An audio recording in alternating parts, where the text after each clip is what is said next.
ఇక్కడ పోలీస్ విభాగం మీరు ఒక్కసారి చూస్తే దీని ద్వారా ఒక పెద్ద ఫ్రెండ్లీ పోలీసింగ్కి శ్రీకారం చుట్టడం కోసం ఆలోచిస్తున్నారు. నేను ఇంత మునుపు కూడా చాలా సిస్టమ్స్ అన్నీ పెట్టాం.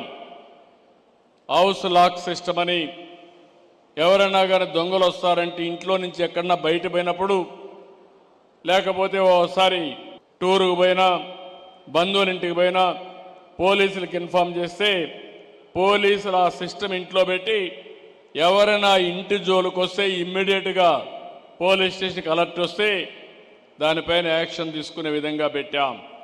అదే సమయంలో ఒకప్పుడు మీరు ఆలోచిస్తే పోలీసులంతా కూడా ఒక బాడీ ఓర్న్ కెమెరా పెట్టాం. అవతల వాళ్ళతో మాట్లాడుతూ ఉంటే ఇద్దరు రికార్డ్ అయ్యేటివి. నిన్న మీరు చూశారు ఈ జిల్లాలోనే పక్కన పల్నాడు జిల్లాలో ఏం జరిగిందో మీరు చూశారు.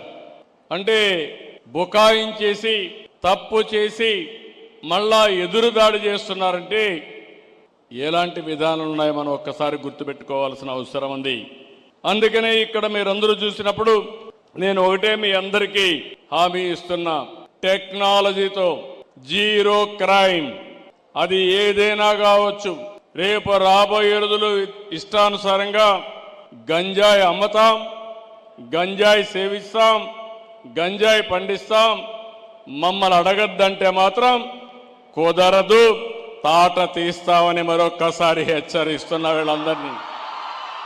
ఆడబిడ్డల్ని గొడవ చేస్తాం, వేధిస్తాం, లేకపోతే అత్యాచారాలు చేస్తాం, కానీ మమ్మల్ని అడగద్దంటే ఒకటే హామీ ఇస్తున్నా, అదే అలాంటి వారికి చివరి రోజు అవుతుందని మరొక్కసారి హెచ్చరిస్తున్నా. తమాషా అనుకోవద్దండి. ఒకప్పుడు లేనప్పుడే చూపించా, టెక్నాలజీ లేనప్పుడే చూపించా. ఇప్పుడు పగడ్బందీగా టెక్నికల్ ఎవిడెన్స్ అంతా పెట్టి ఎవడైనా తప్పు చేసి తిరిగి తప్పు చేసి ఆలోచన లేకుండా ఏం చేయాలో చేసి చూపిస్తుంది ఈ ప్రభుత్వాన్ని మరొక్కసారి మీ అందరికీ తెలియజేస్తున్నా. లేటెస్ట్ అప్డేట్స్ కోసం మన నేటి ధాత్రి ఛానల్ని సబ్స్క్రైబ్ చేయండి. అలాగే మీకు నచ్చిన వీడియోని లైక్ చేసి షేర్ చేసి కామెంట్ చేయండి.